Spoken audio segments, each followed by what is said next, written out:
Très bien. Et je vous propose que nous démarrions dans ce cas. Bonjour à toutes et à tous. Guillaume Adam, donc en charge du numérique au sein de la FIEC et du secrétariat d'Objectif Fibre. Nous sommes particulièrement heureux de vous accueillir pour cette seconde webconférence d'Objectif Fibre en format tout numérique. Cette édition est dédiée aux enjeux opérationnels du raccordement d'abonnés et notamment à la présentation de la version interactive du guide pratique que nous vous avions présenté en décembre dernier dans sa version print. Alors pour la bonne tenue de cet événement, vos micros resteront coupés quand vous n'intervenez pas. Par ailleurs, je souhaitais vous informer qu'un chat est à votre disposition pour poser des questions, notamment à l'issue de la table ronde. Nous essaierons, en fonction du timing, de pouvoir en prendre quelques-unes et sinon de vous répondre à l'issue de cette conférence. Et on vous informe également que cette conférence sera enregistrée. Je passe sans plus tarder la parole à Marc Leblanc, président d'Objectif Fibre, pour qu'il nous présente les enjeux et le déroulé de cette matinée. Merci Guillaume. Bonjour à tous. Je vous souhaite la bienvenue donc, à cette webconférence organisée pour présenter la version numérique interactive du guide des bonnes pratiques d'Objectif Fibre, consacré au raccordement des abonnés au réseau FTTH. Comme l'a rappelé Guillaume, guide qui a été publié en décembre dernier dans sa version, papier et téléchargeable. Pour planter le décor, je suis désolé, je n'ai pas de scoop à vous dévoiler en affirmant que le raccordement des abonnés à la fibre optique est un sujet éminemment d'actualité. En premier lieu, force est de constater la très forte progression du nombre d'abonnés à la fibre optique. En un an, le nombre d'abonnés a progressé de près de 47% pour atteindre à la fin de l'année 2020 10,3 millions d'abonnés, ce qui représente un taux de pénétration ou de conversion de près de 42% compte tenu d'un parc de prises raccordables à la même date de 24,3 millions de prises. Donc cette très forte appétence à la fibre qui place la France dans le peloton de tête des pays européens est sans doute également l'une des conséquences du déploiement massif du télétravail, de la télémédecine et du téléenseignement qui sont malheureusement consécutifs à la pandémie de Covid-19 que nous vivons depuis maintenant plus d'un an. Pour autant, ce rythme très soutenu de raccordement, il faut se féliciter de cette situation parce que c'est quand même un très beau succès, ne doit pas occulter les problématiques de qualité dont les médias se font l'écho depuis maintenant plusieurs mois.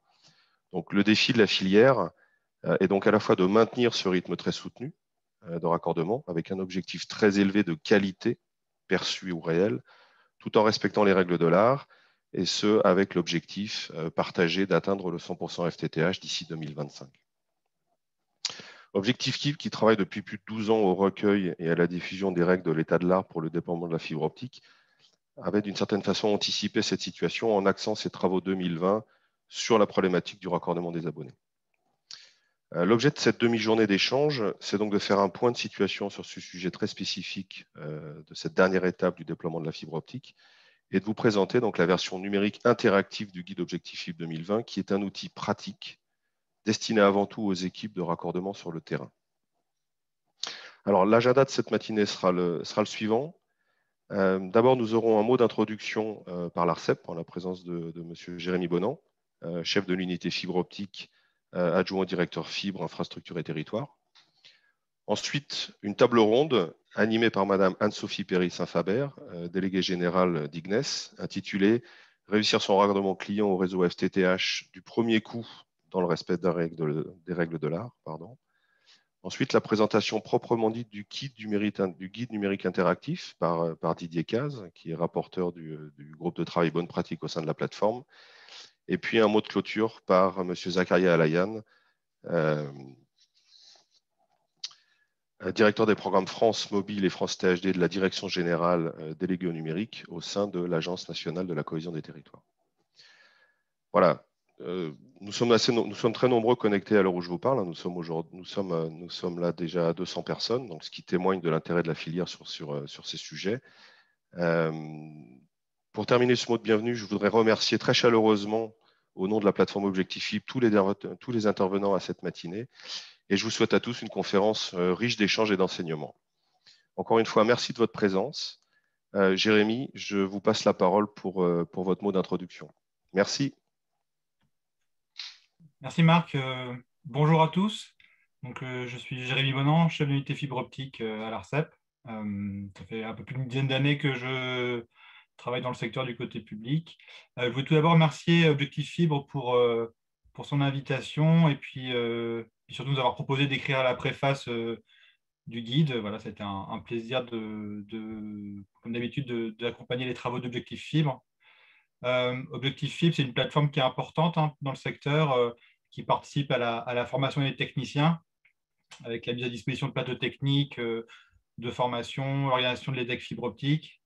Et puis, le sujet qui nous réunit ce matin, la publication de guides pratiques, avec une version un peu plus astucieuse et qui, j'espère, participera à la diffusion des bonnes pratiques avec cette version interactive. Les guides Objectif Fibre, ça fait partie des petits manuels de la fibre. Nous, on s'en sert régulièrement quand on a besoin d'aller chercher une définition très technique qui vient en aval des décisions que l'ARCEP a adoptées, en aval des travaux du comité d'experts fibre optique, pour venir vraiment décrire de manière très pratique ce qui doit être fait et les règles de l'art pour le déploiement de la fibre. Combien de fois j'ai envoyé des interlocuteurs opérateurs ou aux collectivités locales vers les guides Objectif Fibre lorsqu'il y avait des questions qui relevaient des champs couverts par les guides. Donc, c'est vraiment quelque chose de très important pour nous et qui s'articule parfaitement. Moi, c'est une vérité assez générale, mais c'est vrai qu'à chaque fois qu'on a interagi avec Objectif Fibre, on a trouvé des interlocuteurs à l'écoute, de qualité et soucieux de l'intérêt général que peut représenter la régulation et s'assurer que les réseaux qui sont déployés le sont dans les meilleures conditions possibles, avec des guides accessibles à l'ensemble des intervenants et qui, j'espère, permettront d'accompagner la montée en gamme attendue du secteur sur la qualité du déploiement. Je ne vais pas redire les chiffres que Marc citait qui viennent de l'Observatoire de l'ARCEP. Il y a une très forte accélération des déploiements, on s'en félicite. Il y a une très forte accélération de la commercialisation des réseaux en fibre optique. Il y a effectivement une dizaine de millions d'abonnés à la fibre, il y en a 7 de ces 10 millions qui sont arrivés sur ces réseaux dans les 3 dernières années. Et puis il y en a 3 millions qui sont arrivés juste l'année dernière.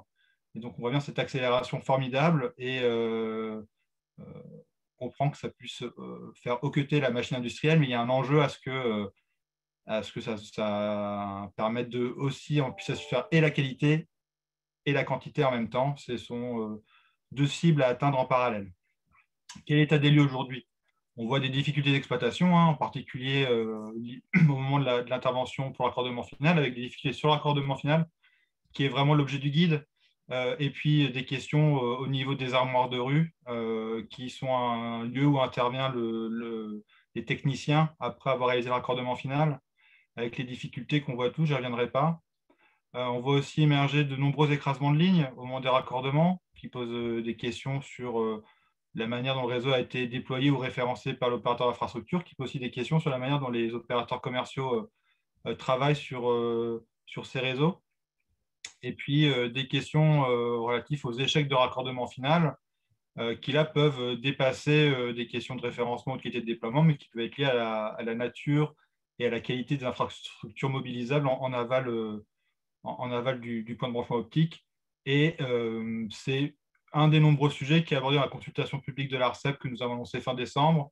Les réponses étaient attendues pour début mars, mais il y a quelques opérateurs qui étaient un petit peu retardataires. On est encore en train de la dépouiller, donc je n'ai pas d'annonce particulière à vous faire aujourd'hui, si ce n'est qu'il y aura des travaux, notamment techniques, en aval de cette consultation publique qui balayait un champ très large de sujets relatifs au raccordement final.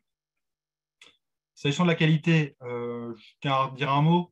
C'est vrai que ce sujet nous occupe beaucoup et puis maintenant il est dans les médias. Moi, je le regrette. Ça aurait pu se passer différemment. Début 2019, l'ARCEP a lancé à son initiative des travaux sur la qualité de l'exploitation. Je ne vais pas refaire tout le film, mais il y a eu une période de prise de conscience qui était un peu longue de la part du secteur. Je pense qu'on a passé ce cap il y a un petit moment. Et puis, il y a la question de mettre en œuvre concrètement les remèdes aux difficultés qui sont identifiées. Il y a beaucoup de travaux qui ont cours et je remercie encore les techniciens et les personnes de la direction réseau des opérateurs qui réfléchissent à comment travailler différemment. Maintenant, il faut passer à la mise en application et de notre côté, à l'ARCEP, On n'a pas… c'est une industrie où ce sont les opérateurs qui font, ce n'est pas l'ARCEP qui fait. Nous, on va essayer d'accompagner ces travaux et mettre en place des thermomètres pour vérifier que les choses s'améliorent et puis pouvoir les quantifier. Voilà, je ne reviens pas sur le contenu de la feuille de route que vous connaissez tous, mais voilà, il est très important que cette feuille de route qui a été décidée de manière consensuelle par les opérateurs sous notre égide, mais c'est vraiment une initiative d'opérateurs, que les opérateurs puissent faire la démonstration que lorsqu'ils décident de choses collectivement, c'est efficace, ça se met en œuvre rapidement. Et donc, nous, on sera soucieux que cette feuille de route soit mise en œuvre pleinement, intégralement, voilà, avec cette prochaine étape qui va être la mise en place d'indicateurs pour le suivi de la qualité de l'exploitation des réseaux FTTH. Le guide 2020, il est venu combler un manque, en mettant à disposition un référentiel de bonnes pratiques détaillées pour la réalisation des raccordements. Donc voilà, donc on vous remercie profondément. Moi, je suis sûr que ça va faire partie, ça fait déjà partie de la bibliothèque des choses à lire lorsqu'on travaille dans la régulation de la fibre optique et puis plus généralement pour le déploiement. Et ce format original, moi, je le trouve vraiment très pertinent pour essayer de démocratiser l'accès à ces informations au plus grand nombre d'intervenants. Et donc voilà. Donc, très personnellement, je tenais à remercier du fond du cœur Objectif Fibre pour ces travaux et la qualité des échanges qu'on a avec eux régulièrement. Je vois le titre de la table ronde là, qui va me succéder. C'est une gageure. Mais voilà, je pense que collectivement, on a tous envie que le premier raccordement soit un succès et qu'il soit réalisé dans le respect de l'état de l'art. Et donc voilà, je suis très curieux d'entendre le débat. Et puis, je vous passe la parole. Merci beaucoup. Merci beaucoup, Monsieur Bonin, pour votre introduction très claire qui vient poser les défis du raccordement d'abonnés. Merci également pour vos encouragements sur nos travaux. Je tiens d'ailleurs aussi à souligner la très bonne coopération entre l'ARCEP, vos services et Objectif Fibre, et particulièrement aussi votre contribution que vous avez évoquée dans le cadre de la rédaction de ce guide qui va nous être présenté. Voilà, donc encore un grand merci à vous. Je passe désormais la parole à Anne-Sophie Péry-Saint-Faber, déléguée générale d'Ignes, qui va animer cette table ronde, effectivement intitulée « Réussir son raccordement client au réseau FTTH du premier coup dans le respect des règles de l'art ». Anne-Sophie. Merci beaucoup. Alors, le décor est désormais planté, à la fois effectivement des besoins accrus du FTTH pour pouvoir suivre en tout confort et dans des bonnes conditions ce type de webconférence notamment. Également, les problématiques qu'on peut encore rencontrer sur le terrain, sur les échecs de raccordement et cette démarche d'amélioration continue dans laquelle effectivement la filière est engagée. Objectif Fibre qui avait bien sûr préempté et je dirais anticipé cet enjeu avec ses travaux sur effectivement le raccordement abonné qui nous anime depuis finalement près de 2 ans côté Objectif Fibre. Et donc, on en vient à la table ronde, effectivement, de réussir son raccordement client du premier coup, avec finalement la filière réunie, avec effectivement côté opérateur, donc Nicolas Guérin, Laurence Westenbacher pour le CERS, et puis deux représentants des installateurs, avec effectivement Romain Vial et Bilal Zgrig. Merci à vous. Alors, pour commencer cette table ronde, je vais tout d'abord passer la parole à Monsieur Guérin en lui demandant peut-être de nous donner une analyse un petit peu plus fine des échecs de raccordement et puis surtout aussi de nous éclairer sur comment les opérateurs de la Fédération française des télécoms comptent améliorer cette qualité du raccordement. Monsieur Guérin, la parole est à vous. Merci beaucoup. Me voilà. C'est merveilleux, ça marche.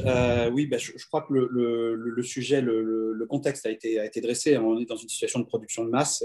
Et puis, la bonne nouvelle, mais aussi qui met encore plus de pression sur nous, c'est que cette production de masse, elle concerne plus seulement les raccordables, les infrastructures, mais aussi les raccordements, puisque maintenant, on a 10,3 millions de clients à la fibre. Donc, pour les opérateurs, cette question des échecs de raccordement et des échecs est une question qui est extrêmement grave, qui est extrêmement sérieuse, qu'on prend au sérieux. Il faut bien comprendre que pour un échec, pour un opérateur, c'est non seulement une question d'image, mais c'est aussi une question de coût, puisqu'il faut reprogrammer, on multiplie les coûts, et avec les volumes dont on vient de parler, ça s'empile très très vite, on multiplie les coûts derrière les interventions. Donc il faut qu'on règle ce sujet-là.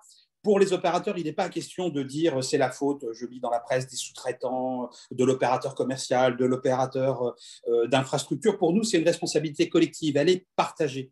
La réalité, c'est que 50% des motifs d'échec sont liés à l'opérateur d'infrastructure et 50% sont liés à l'opérateur commercial et le client. Donc on a un trio qui a cette responsabilité, opérateur commercial, opérateur d'infrastructure et client. On a aujourd'hui un taux qui est quand même de 25% d'échecs, hein. Un quart, tout opérateur confondu, hein, je ne fais pas de distinction, tout opérateur confondu, un quart d'échecs, c'est énorme, c'est beaucoup trop, évidemment. Donc, les responsabilités sont partagées. Au niveau de l'opérateur commercial, ce qu'on constate, c'est qu'on a les problèmes de gestion des techniciens, de qualité de soudure, on a une multiplicité de sujets opérationnels concrets. Pour le client final, c'est le rendez-vous manqué qui est la principale cause, mais on a aussi des sujets autour du génie civil en partie privative, qui n'est pas là, pas présent ou abîmé. On a aussi des travaux qui doivent être réalisés chez le client final, et ça, c'est un gros taux d'échec aussi. C'est le client qui ne veut pas qu'on accroche des fils dans son appartement. C'est un stéréotype, mais c'est une réalité. Et puis, pour l'opérateur d'infrastructure, les sujets sont multiples. C'est la qualité physique du réseau déployé. Donc, des réseaux mal construits, quand on va vite, parfois on fait mal, c'est pas bien, mais c'est comme ça. Absence de continuité optique entre le PM et le PBO. On a des problèmes de qualité de données descriptives du réseau dans le système d'information de l'opérateur d'infrastructure. Les PM introuvables, hein, les PM qu'on ne trouve plus, car l'adresse est mal renseignée, et si vous ne savez pas où il est, vous êtes très fort si vous arrivez à intervenir dessus. On a des informations erronées. On a aussi des problèmes de génie civil en domaine public qui sont sérieux. On n'a pas d'infrastructure de GC mobilisable quand on va sur le terrain, alors qu'on croyait que ce GC existait. On a des problèmes sur le segment de l'adduction. On a des fourreaux cassés, des poteaux inutilisables. Les poteaux, quelle histoire, je n'ai jamais entendu parler autant de poteaux que ces derniers mois. On a aussi ces fameuses absences de bandeaux verts sur les poteaux Enedis qui empêchent les interventions. Sécurité des hommes avant tout, donc pas d'intervention si pas de bandeau vert. On a des processus d'opérateurs infrastructure qui sont aussi parfois surchargés, avec des hotlines indisponibles. Il y a des outils en ligne qui ne sont pas assez disponibles aussi, qui sont par exemple les outils de mutation. On a des problèmes de réapprovisionning à froid. Voilà, donc tous ces sujets-là font qu'au final, effectivement, on a cette responsabilité de ce trio et ces échecs qui sont beaucoup trop importants. Alors, ça ne veut pas dire qu'on baisse. Pardon. Non, mais je trouve très, très intéressant en fait de voir, et très rassurant finalement, de voir que vous avez une bonne vision et finalement que la filière a une bonne vision aujourd'hui des problématiques et des causes de ces problématiques, ce qui est à mon avis la première étape pour effectivement réussir à y pallier. Et donc concrètement, en tant qu'opérateur, du coup, quels engagements vous avez pris pour passer du constat finalement à la résolution des problèmes? Alors d'abord, il y a un travail qui est fait par chaque opérateur d'amélioration de ses processus. Je ne vais pas le décrire opérateur par opérateur, mais il est sérieux. Et encore une fois, on voit depuis quelques semaines déjà la qualité s'améliorer. Les opérateurs commerciaux, notamment, ont fait de gros efforts pour améliorer cette qualité. Et on voit les taux d'échec baisser de quelques points, mais c'est déjà un début en quelques semaines. Mais surtout, ce qu'il faut saluer, c'est les travaux qui ont été engagés par l'ARCEP, par Infranum et l'ensemble des acteurs du secteur pour améliorer la qualité des interventions des techniciens sur les points de mutualisation. Il y a 3 axes de travail qui ont été définis dans une feuille de route, et je remercie ici l'ARCEP, Infranum et tous les acteurs qui ont contribué. Donc 3 axes ont été définis par l'ARCEP au printemps 2020 sur la base donc, des propositions faites par le secteur, c'est très concret. Donc ces 3 axes sont le développement d'outils informatiques, je l'ai dit, il y a des problèmes d'intervention à froid, donc il faut améliorer effectivement les outils informatiques qui permettent les interactions entre les opérateurs et les sous-traitants. Deuxième axe, c'est la mise en œuvre de bonnes pratiques. Donc ça, c'est pour éviter la dégradation des éléments de réseau. Donc, c'est les modifications. On a modifié les règles de câblage, on a mis en place des systèmes de détection des dégradations, on a mis en place aussi des processus de remise en conformité, ce qu'on appelle chez Orange la immutation, mais quelque chose de très sérieux. On remet le réseau aux normes et après, on espère qu'il restera entre guillemets aux normes et qu'il restera ce bien collectif entretenu par tous. Et le troisième axe, c'est l'adoption de conditions contractuelles plus contraignantes.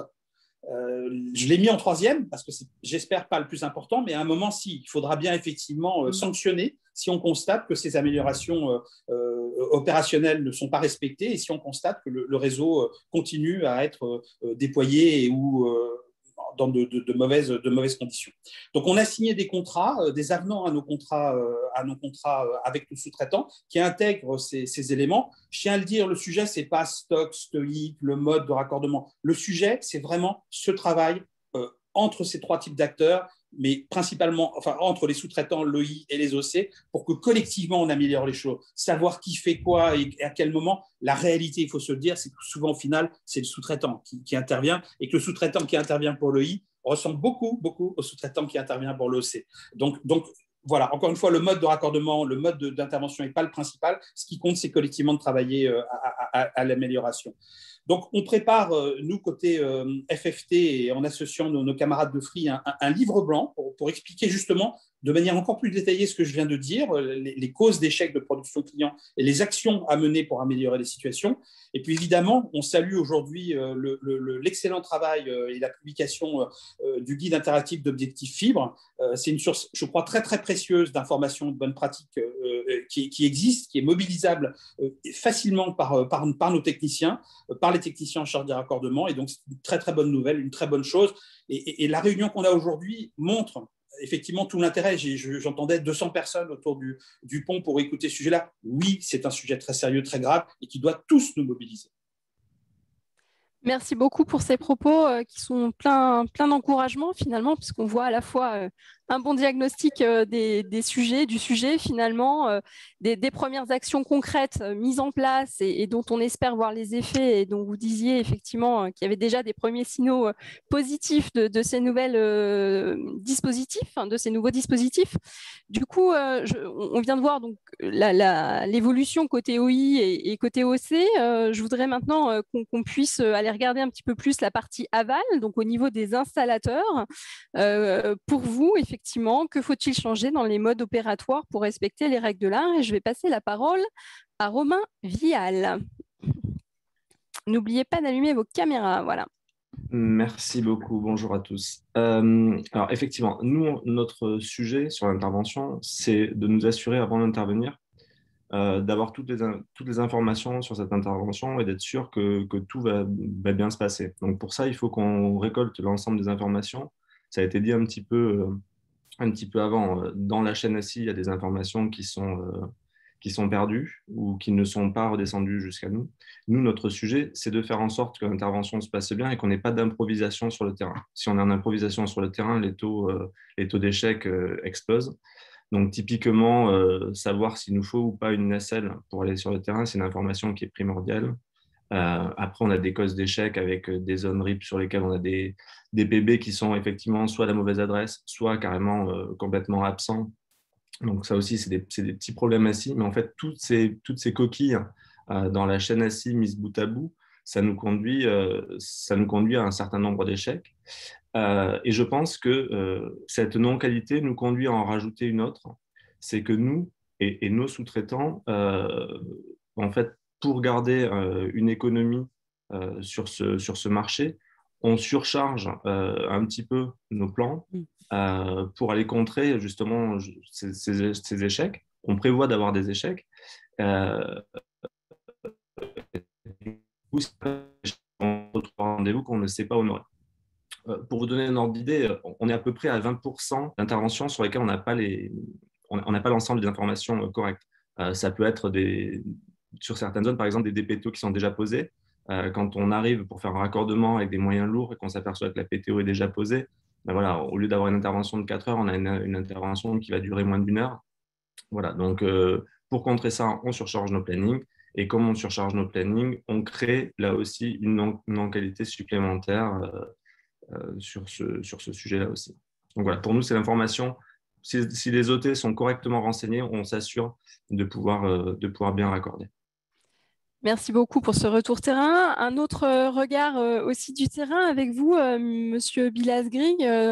Vous rentrez dans cette caricature, je dirais, qu'on fait trop souvent du sous-traitant, qui sont des entreprises, des entrepreneurs aussi. Du coup, quel est votre regard sur ce sujet? Moi, je vais rebondir comme Romain. C'est vrai que la formation est très importante, elle est majeure. Et aujourd'hui, c'est vrai qu'on va intervenir sans savoir qu'il fallait une nacelle, sans savoir qu'on intervient sur un PM spécifique. Et le plus grave, le plus conséquent, c'est il ne faut pas oublier que le technicien D3, c'est aussi un commercial. C'est que lorsqu'on intervient et que le technicien précédent avait déjà remonté une information, que l'intervention n'était pas faisable, il fallait intervenir soit côté GC ou soit un problème de continuité, bah, des fois, on a des donneurs d'ordre qui vont envoyer des techniciens jusqu'à trouver une solution par nous-mêmes. Et bon, bah, aujourd'hui, le client en face de lui, il voit un 5e technicien intervenir avec la même excuse, le même constat. Donc là, le stress et la pression, elle est côté sous-traitant, parce que le client, lui, ne va pas faire la différence entre l'opérateur et le technicien. Donc, nous, on est noté, il faut savoir. Donc là, on a fait un déplacement où on ne sera pas payé parce que l'intervention n'a pas été faite. On va avoir une mauvaise note du client. Et derrière, la mauvaise note va nous créer une pénalité, sachant qu'on est sur un marché où les prix et les pénalités sont très, très… c'est assez grave, enfin, on va dire. Aujourd'hui, si on veut faire de la qualité, de la sécurité et bien équiper nos techniciens, il faut parler de prix et être raisonnable sur les pénalités. Moi, personnellement, en tant que chef d'entreprise, on me dit que la D3, c'est un métier d'avenir, qu'il faut recruter, etc. Là, aujourd'hui, moi, je fais le contraire. J'essaye de former mes techniciens à d'autres métiers plus nobles, on va dire, côté SS2I, IRVE ou peut-être sur du raccordement radio. Mais pour moi, la D3 aujourd'hui, avec toutes les pénalités, la baisse de prix, c'est pas un métier d'avenir, c'est pas un métier où on peut faire de la qualité, de la sécurité et bien équiper son technicien et surtout lui donner un bon salaire. Donc, je suis très heureux d'entendre le président de la FFT qui a des perspectives d'amélioration, qui est attentif à notre situation. Et j'espère que ça va changer et changer rapidement parce que ça fait déjà pas mal d'années qu'on est sur ce secteur-là et il n'y a pas d'amélioration concrète pour le moment. Merci beaucoup pour ces témoignages qui complètent, je dirais, la vision vraiment de l'ensemble des acteurs de la chaîne. On vient de voir clairement que cette question de la transmission d'informations et d'avoir la bonne information quand on vient sur le chantier, c'est effectivement un préalable pour pouvoir bien qualifier cette intervention. On a d'ailleurs certains participants qui commentent, mais non, c'est nous, opérateurs d'infrastructures, qui n'avons pas les bonnes informations qui sont remontées par effectivement les opérateurs de terrain. Donc, on voit bien tout l'enjeu de ce bon dialogue entre acteurs. Et donc, je voudrais finalement, on va partir du cas où voilà, le dialogue est établi, on a cette bonne information pour pouvoir qualifier l'intervention. Et donc, comment passer cette étape?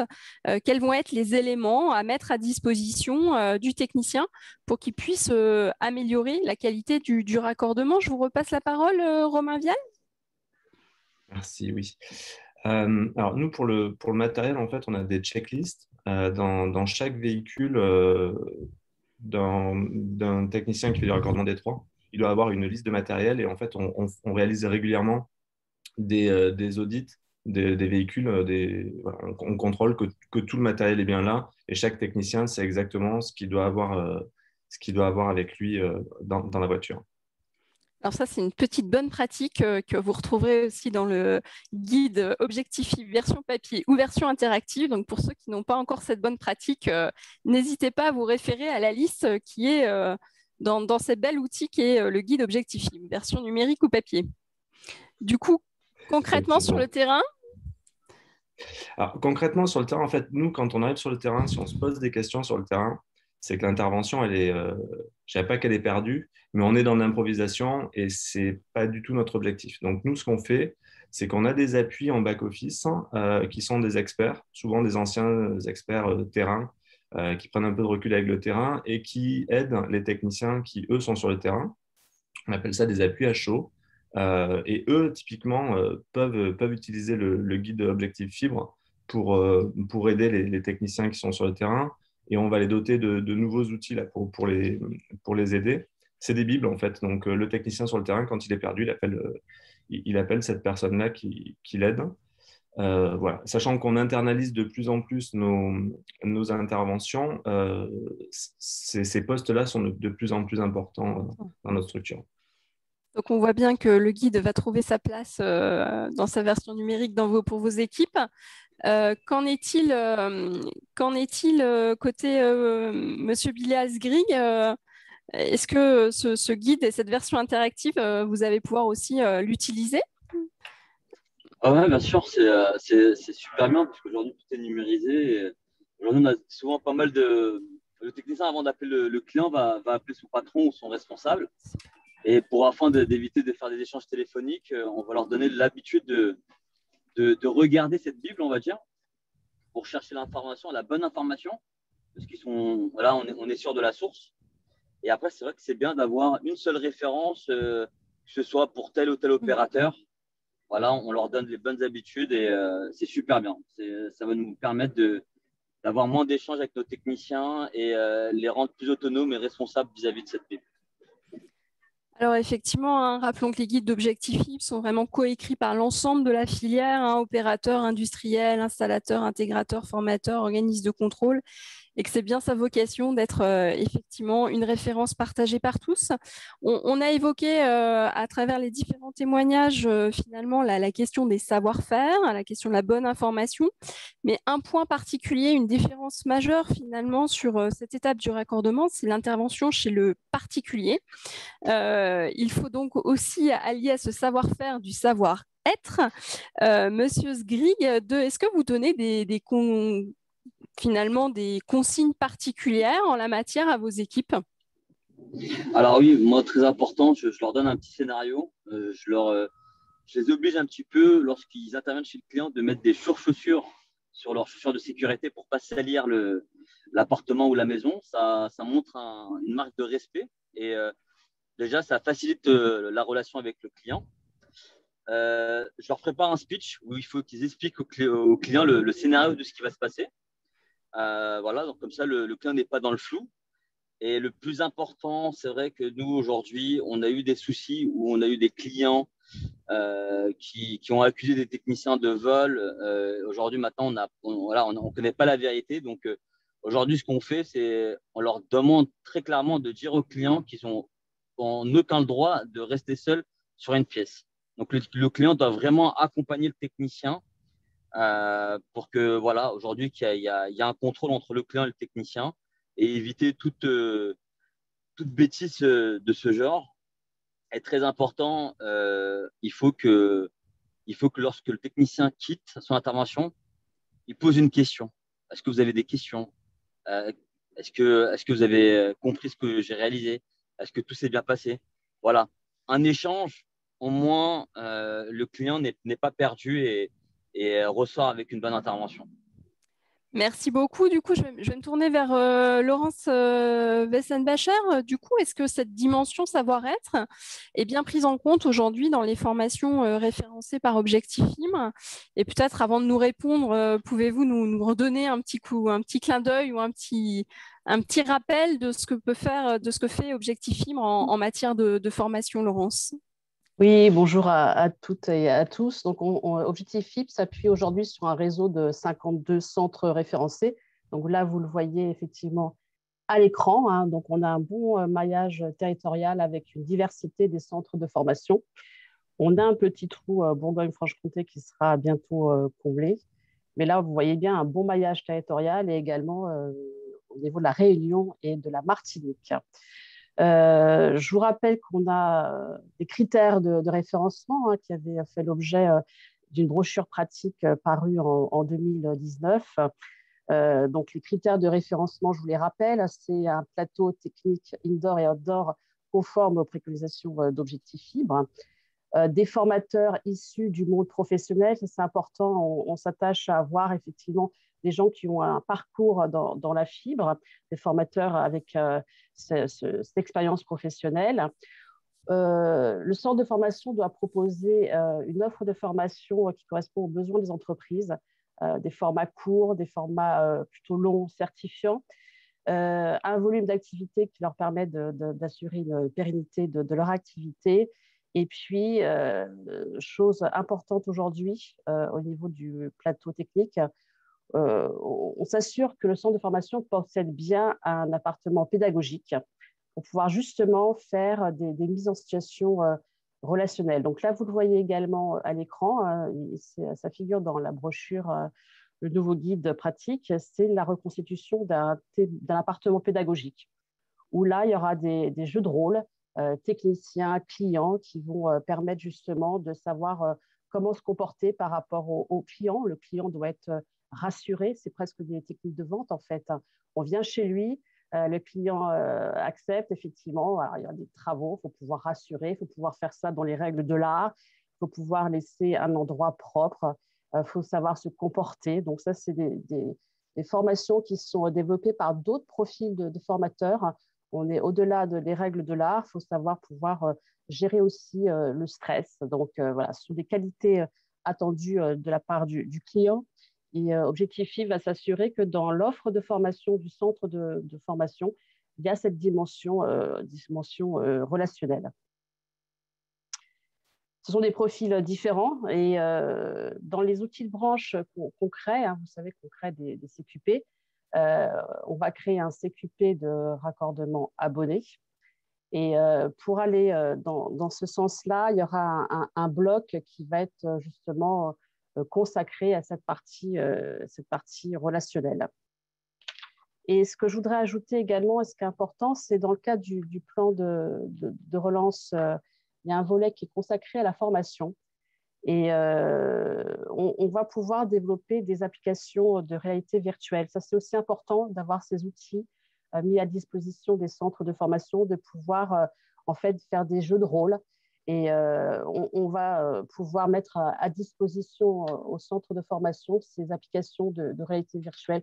Comment on se comporte face à un client stressé, quelles sont les bonnes techniques pour pouvoir justement le rassurer. Merci Laurence. Donc le numérique est à l'ordre du jour côté Objectif FIP, que ce soit pour le sujet, pour ces formats de guide ou pour ces formations, si je retiens aussi ce travail sur effectivement la réalité virtuelle. Moi, je voudrais bien entendre Romain Vial sur ce sujet du savoir-être. Qu'est-ce que ça vous inspire en réaction ? Ça nous inspire pas mal. En fait, aujourd'hui, on a des techniciens qui connaissent très bien le réseau, qui ont des compétences techniques qu'on pense être bonnes. On les labellise là-dessus. On pense devoir passer un palier sur les notions de savoir-être. Alors, d'une part, effectivement, auprès des clients stressés, mais au-delà de ça, on pense que l'évolution de notre métier va aller vers de la commercialisation ou des ventes additionnelles. Et pour ça, en fait, on a prévu d'intégrer dans les mois qui viennent de nouvelles briques de formation avec des labels, puisqu'on va labelliser l'ensemble de nos techniciens et on va avoir des labels, par exemple, sur soit de la vente additionnelle, soit une expertise pour des clients qui demandent de l'installation d'équipements. Et ce qui est important pour nous, c'est que nos techniciens connaissent aussi mieux les offres des opérateurs. Aujourd'hui, ils connaissent bien le réseau, ils connaissent moins les offres. Les box, oui, parce qu'ils les pratiquent tous les jours. Mais souvent, les questions des clients vont vers les offres, on ne les connaît pas assez bien. Donc là aussi, on va creuser ce point-là. Il faut qu'ils les connaissent beaucoup mieux qu'ils ne les connaissent aujourd'hui. Effectivement, du coup, ce temps de raccordement FTTH, c'est une brique essentielle pour accéder à un très haut débit, mais pour autant, selon la configuration du logement, ce très haut débit effectif n'est pas forcément au rendez-vous pour l'usager. Et on voit bien que selon les usages, le bâti, le nombre d'occupants, il y a un certain nombre de problèmes de connexion qui peuvent subsister. Tout le monde n'a pas la chance encore d'être dans un logement effectivement équipé d'un réseau de communication avec des prises RJ45, comme c'est le cas de façon réglementaire pour les bâtiments neufs. Comment, Nicolas Guérin, les opérateurs de la Fédération française des télécoms gèrent cette montée en puissance de la relation client lors effectivement de l'intervention du raccordement et finalement au-delà de ce raccordement vers ce besoin d'avoir un service effectif avec un très haut débit effectif? Alors, vous parlez de montée en puissance, moi je parlerais d'exigence et d'impatience, parce que si c'était que de la montée en puissance, ça serait bien, tout est dû, tout est voulu, on veut tout de suite dans notre société, et le FTTH fait pas, la FIB ne fait pas exception. Donc, effectivement, on a conscience de cette réalité, et je crois tous les opérateurs développent des offres comme le fait Orange. Je vais parler d'Orange puisque c'est l'opérateur que je connais le mieux, mais effectivement, il y a des offres qui sont faites qui distinguent une installation de base qui est classique, donc qui consiste à apporter la fibre, et puis une installation un peu plus avec des prestations qui sont supérieures, avec un volet conseil et accompagnement au FTTH, où on installe les équipements, mais pas que, et on répond aussi aux questions pour optimiser dans le foyer l'arrivée de la fibre et son utilisation par la multitude d'occupants. Et cette prestation, elle est encore plus importante en ce moment où on voit que énormément d'étudiants étudient depuis le domicile, de télétravailleurs télétravaillent depuis le domicile. Donc on voit que ce genre de prestations, effectivement, ont énormément de succès. Il faut qu'on les développe, il faut parce que sinon, il y a encore une fois ce côté déceptif, et si on accumule les déceptions, ce sera l'échec de la fibre. Si je peux me permettre, je voudrais aussi répondre à ce qui a été dit tout à l'heure sur la formation, effectivement, l'importance du modèle économique aussi, et des difficultés que certains de nos sous-traitants peuvent avoir. C'est ce que disait M. Zring tout à l'heure. Oui, on a un problème économique et de formation dans notre pays. On est un des meilleurs pays, des pays les plus avancés sur le développement de la fibre, mais on est aussi un des pays où le prix des télécommunications est le plus bas d'Europe. Donc là où l'électricité en 10 ans a augmenté en net, les prix des télécoms ont baissé de 40 points. Donc effectivement, il y a des prix et une concurrence très très importante, avec en parallèle des investissements massifs. Les opérateurs consacrent plus de 20%, c'est une moyenne, mais c'est plus de 20% de leur chiffre d'affaires à l'investissement dans les réseaux. 80% des investissements en France sont faits par des acteurs privés. Et donc effectivement, cette masse de déploiement, ce modèle économique fait que il y a un problème de coût et d'économie de la fibre. Donc, on a essayé pendant la période de confinement d'augmenter nos tarifs, d'aider nos sous-traitants, de payer plus. Il y a une réflexion de fond à engager, mais qui concerne encore une fois pas que le volet sous-traitance, mais l'ensemble de l'économie du secteur. Et oui, il faut améliorer cette situation, cette question de la formation. Je suis admiratif des centres de formation qui ont été décrits tout à l'heure. Du côté Fédération française des télécoms, Infranum, AFNUM, le CICABEL, on fait tous partie de ce qu'on appelle le comité stratégique de filière infrastructure numérique que j'ai l'honneur de présider. Et ce CSF travaille avec l'État, effectivement, pour essayer d'améliorer la filière de formation et de montée en compétences. On a un de nos groupes de travail qui est consacré à un EDEC, donc c'est un engagement de développement et compétences, qui sera financé par les OPCO, par les organismes de formation, et qui devrait nous permettre, effectivement, à la fois d'apporter de nouvelles ressources sur ce secteur qui en manque énormément, et puis aussi de gérer cette question des compétences et du devenir de ces acteurs qui sont sur le terrain aujourd'hui. Une fois que les réseaux sont déployés, il faut les amener effectivement à muter vers d'autres métiers, de la fibre toujours, mais d'autres métiers de la fibre, Donc on travaille intensément à ce sujet de la formation au sein du CSF, mais j'entends ce qui a été dit sur le modèle économique, je partage, et il va falloir effectivement qu'on trouve des solutions pour que ce secteur qui est sous contrainte, sous pression, continue à fonctionner efficacement et soit au rendez-vous des enjeux qui sont extraordinairement importants, puisqu'il nous reste encore pas mal de millions de foyers à raccorder et de foyers à raccorder. Voilà ce que je pouvais dire. Merci. On va attaquer du coup le temps des questions-réponses. Donc, il y avait déjà un certain nombre de points qu'on peut prendre dans le fil. Alors, des points de questions précises de date. Donc, j'en ai une pour Laurence Wessenbacher. Il y a une question qui demande effectivement à quelle échéance sera publié le CQP raccordement client.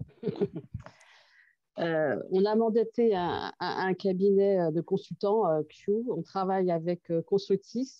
Les 3 blocs ont été écrits, dont le bloc commun qui est la mise en situation et l'installation la mise en situation.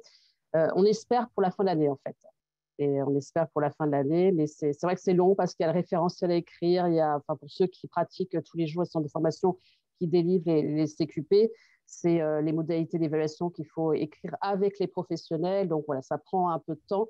On espère que d'ici la fin de l'année, ça sera écrit. Et j'en profite pour remercier tous les centres de formation qui, grâce à eux, ont délivré l'année dernière 300 CQP du moteur raccordeur FTTH. J'ai oublié de le préciser tout à l'heure lors de mon intervention, c'est important parce que malgré le contexte de la crise, ils ont su s'adapter et ils ont su quand même continuer à former et à certifier les collaborateurs et techniciens sur la partie D1, D2. Donc voilà, je tenais à les remercier. Et je sais qu'on peut compter sur eux justement sur la partie D3, de continuer à être inventif, de continuer à créer des dispositifs, par exemple d'appuyer la formation sur le terrain telle que la FEST pour ceux qui connaissent, et voilà, de continuer à pouvoir nous accompagner chaque jour en tant qu'acteur de la formation, et je les remercie. On a un centre de formation, juste Laurence, pendant que tu as la parole, qui demande concrètement comment on fait pour devenir centre de formation Objectif Fibre. Il y a tout le détail sur le site internet d'Objectif Fibre. Je rappelle, effectivement, il y a un dossier à remplir. Il faut surtout remplir tous les critères. Hein. Avant de déposer un dossier, regardez si votre centre de formation, à la fois indoor et outdoor, correspond bien aux préconisations d'Objectif Fibre. Et ensuite, effectivement, vous passez devant une commission. Hein. Vous faites voir vos photos si vous ne pouvez pas vous déplacer. Pour l'instant, c'est un peu compliqué. On regarde tous les critères que j'ai décrits tout à l'heure et on accorde un référencement, c'est tous les 2 ans par contre. Ça, c'est important, tous les 2 ans. On doit revenir déjà pour dire ce que le centre a pu mettre en place comme formation, un petit peu décrire sa vie. Et pour le CQP, j'en profite aussi. Une fois qu'on est référencé Objectif Fibre, on peut effectivement demander le conventionnement auprès du CERS pour délivrer le CQP FTTH et bientôt CQP raccordement abonné. Alors, merci Laurence de ces précisions. Alors, j'avais une autre demande de précision de timing. Pour vous, monsieur Nicolas Guérin, plusieurs personnes ont demandé, vous avez évoqué la sortie d'un livre blanc, et donc plusieurs nous ont demandé à quelles échéances on pouvait espérer aller lire ce livre blanc. Ah, là, c'est la grande question posée. Vous savez, le milieu associatif, on va faire au plus vite. Je n'ai pas de date précise pour le faire, mais c'est un outil important. Et s'il arrive en 2022, il n'aura pas d'intérêt. Donc, l'idée, c'est de le sortir cette année, hein, bien sûr, dans les semaines, mois à venir, le plus vite possible. Merci beaucoup. Alors, j'ai écumé les questions faciles. Il y a des questions un peu plus… on a eu des témoignages aussi beaucoup dans le fil des discussions. Un premier point peut-être qu'on peut échanger, qui était effectivement la question des sanctions partagées. Aujourd'hui, dans le système, il me semble qu'il y a effectivement mis en place un système de sanctions au niveau de la sous-traitance. Qu'en est-il en amont et quelle réflexion ça vous inspire? Alors, peut-être Romain Vial ou Monsieur Sgrig pour commencer, ouais, puis on fera réagir peut-être Monsieur Guérin après. Ça m'intéresse de répondre, Anne-Sophie. Allez-y, je vous en prie. Donc, c'est vrai que sur la partie pénalité, ce que j'ai pas eu le temps de développer tout à l'heure, il y a une grosse injustice qui se fait auprès des sous-traitants. Je vais vous donner 2 exemples. Avant, lorsqu'on avait une VT, on avait 48 heures pour la corriger. Donc, le technicien a fait une intervention non conforme, on part la corriger. Maintenant, aujourd'hui, certains donneurs d'ordre vont nous pénaliser directement sur la VT, 90 €. Et si on ne part pas au bout de 48 heures, rajouter 110 €. Aujourd'hui, ces pénalités-là, ce ne sont pas les pénalités de l'opérateur. Ce sont les pénalités du donneur d'ordre. Et aujourd'hui, lorsqu'on part faire une intervention à 50 € ou à 100 € ou à 120 € et qu'on repart avec 200 € de pénalité, je trouve ça assez grave. Je trouve que c'est de l'abus. Et aujourd'hui, les pénalités sont mises uniquement sur le sous-traitant qui a déjà, lui, un mauvais prix. Donc, aujourd'hui, pour améliorer ce secteur-là, c'est dommage à dire, mais il faut revoir ces histoires de pénalités et revoir les prix parce qu'on ne peut pas former correctement, on ne peut pas recruter correctement, on ne peut pas maintenir la sécurité correctement si les prix ne vont pas avec, en fait. Merci. Est-ce qu'il y a quelqu'un d'autre qui veut réagir sur cette question? Oui, Romain Vial. Si je peux compléter, effectivement. Alors, nous on est en rang 1, donc en fait, on essaie d'avoir une gestion éthique de notre filière et de ne pas rajouter de pénalités aux pénalités. Ceci dit, on n'est pas capable d'assumer, de faire un tampon en fait, entre les pénalités qui nous sont données par notre donneur d'ordre. On ne sait pas ne pas les appliquer entièrement à nos sous-traitants. Donc, en fait, on les bascule en cascade. Et effectivement, les montants sont importants, surtout si on rajoute à la partie sécurité la partie performance. Les montants sont importants. Alors, je comprends de la part de nos donneurs d'ordre, la volonté d'avoir des interventions de qualité dans les temps, avec une satisfaction client. Et je trouve qu'on a des systèmes de bonus et de malus qui sont cohérents. Par contre, effectivement, sur certains sous-traitants et dans certains cas, on arrive à des cas avec des aberrations, comme ça a pu être évoqué là, juste avant. Voilà. Nous, ce qu'on essaye de faire, c'est qu'on essaye de faire ça de manière équitable. On ne peut pas prendre un morceau de ces pénalités, on est obligé de les redistribuer quand elles sont chez nos sous-traitants, et on les prend pour nous quand c'est nos propres intervenants. Merci. Je ne sais pas s'il y a d'autres réactions. Oui, monsieur. On va peut-être remonter la chaîne, puisqu'on l'a fait étape par étape. Nous, la situation est simple. On a une pression du client qui est évidemment très mécontent et qui appelle immédiatement, là je parle de l'opérateur commercial, le service client, et qui sature nos bases en cas d'échec. On a une pression qu'il ne faut pas nier aussi du politique, du gouvernement, des élus locaux qui attendent la fibre, et qui en permanence, on a des comités de pilotage avec les associations d'élus, avec le gouvernement, où on doit rendre compte, avec l'ARCEP aussi évidemment, on doit rendre compte de nos déploiements. Et puis on a une pression légère et sympathique qui est des sanctions réglementaires qui sont très très lourdes si on ne respecte pas nos engagements de couverture. Et quand vous avez un échec, c'est un raccordement qui n'est pas fait, donc c'est un risque. Ces sanctions, un précédent président de l'ARCEP avait parlé d'1 milliard d'euros potentiellement de sanctions sur certaines zones de déploiement. Donc on a vu effectivement que le taux d'échec était très très élevé, 25%. Il nous met en risque réglementairement, juridiquement. Et donc le seul moyen qu'on a trouvé là, c'est effectivement ce système de pénalité en chaîne. Donc je comprends qu'il peut paraître injuste, mais encore une fois, j'en viens à mon propos préliminaire. Ça répartit collectivement un risque qui existe sur tout le monde. Il se traduit sur les sous-traitants par des pénalités, mais les opérateurs qui ont le risque d'investissement majeur, le risque de réputation, ont aussi un risque réglementaire majeur lié à leurs engagements. Donc ce n'est le reflet que de cette réalité, cette situation. On peut le regretter, mais on ne peut pas faire sans. On a d'autres obligations que de réussir à faire ce raccordement du premier coup. Je vous propose qu'on reprenne un autre sujet qui était dans le fil des conversations aussi, qui était celui, alors il y a eu pas mal d'idées qui ont été mises, notamment l'idée d'intégrer la connectivité fibre dans le diagnostic immobilier. Moi, j'aimerais bien revenir sur cet enjeu aussi finalement de conseils qu'on peut apporter peut-être pendant cette phase cruciale qui est celle du raccordement particulier pour qu'on puisse bien profiter du très haut débit effectif. Est-ce qu'il y a des réactions là-dessus ou des compléments?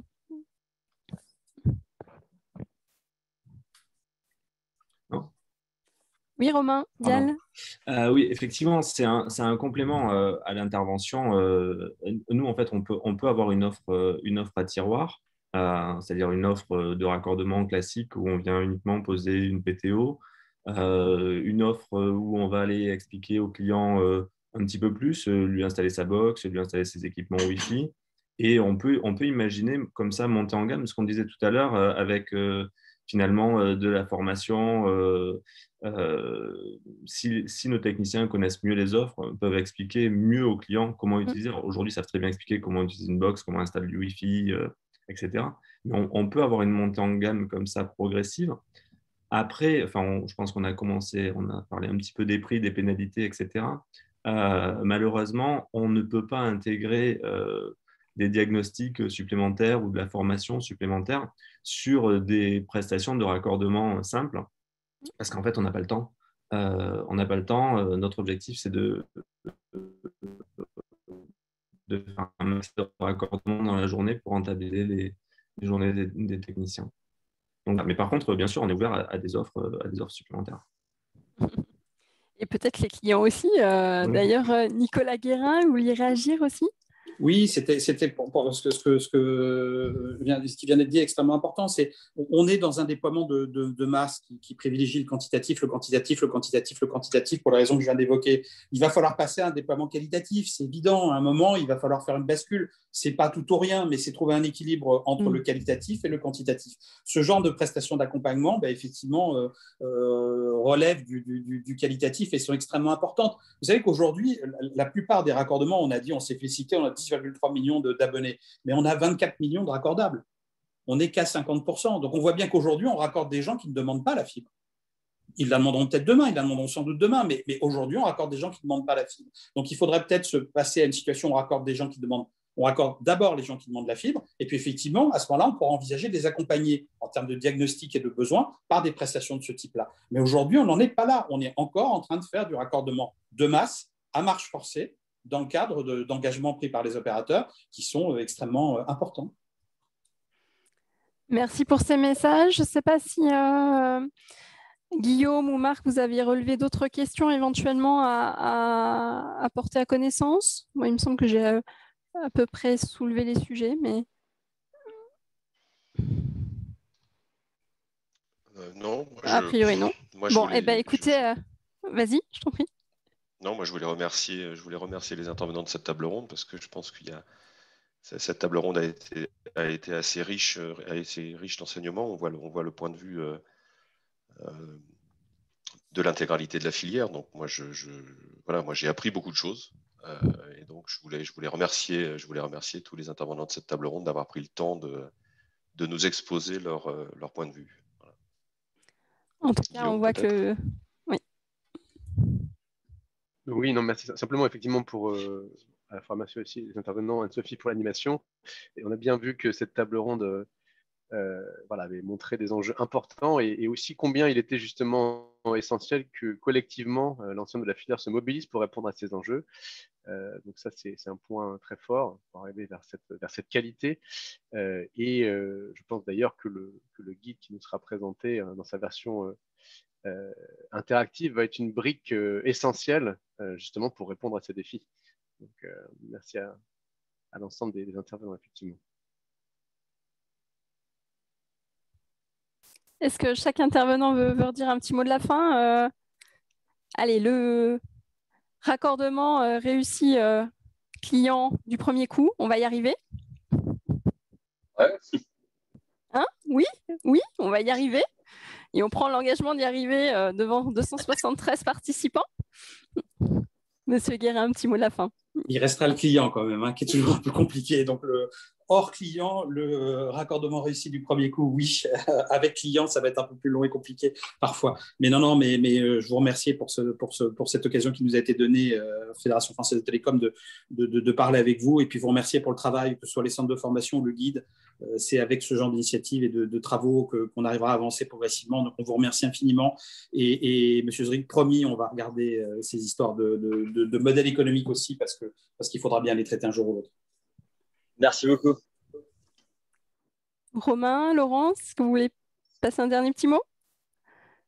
Oui, juste pour ajouter effectivement qu'on lance en fin de semaine l'EDEC infrastructure numérique. Ça a été cité tout à l'heure par M. Guérin.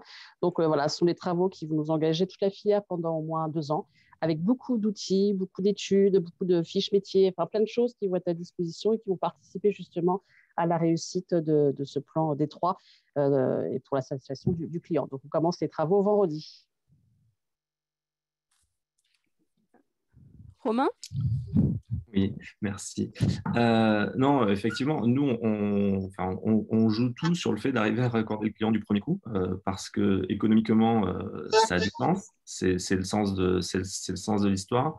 Effectivement, tant qu'on est dans un mode de raccordement, comme ça a pu être dit, là où on est vraiment sur du raccordement de masse, on se concentre à raccorder vite et beaucoup.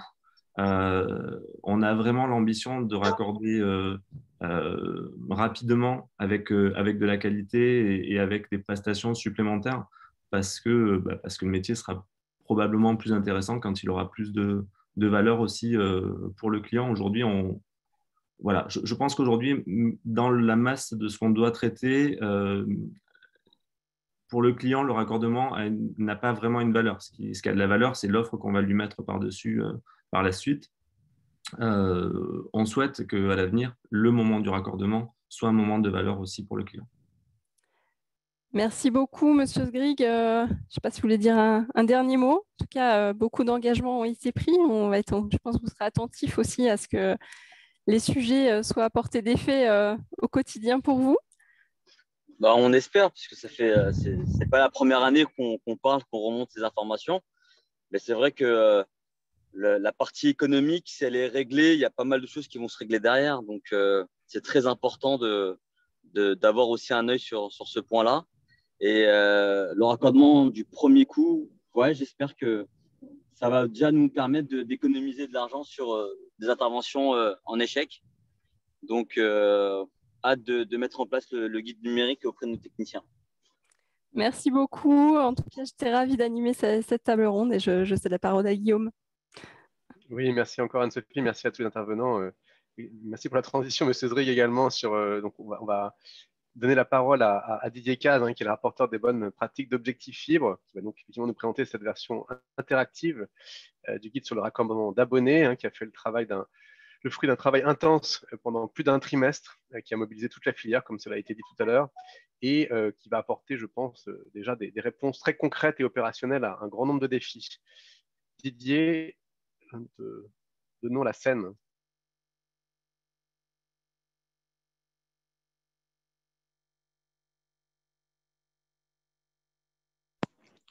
Il faut ouvrir le micro, Didier.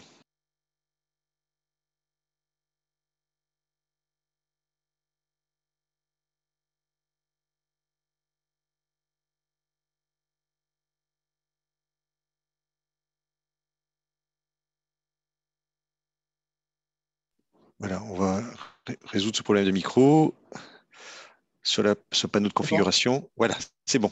C'est bon.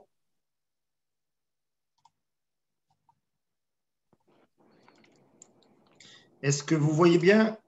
Là, c'est parfait. On voit l'écran. On voit l'écran. Donc, bonjour à tous et à toutes.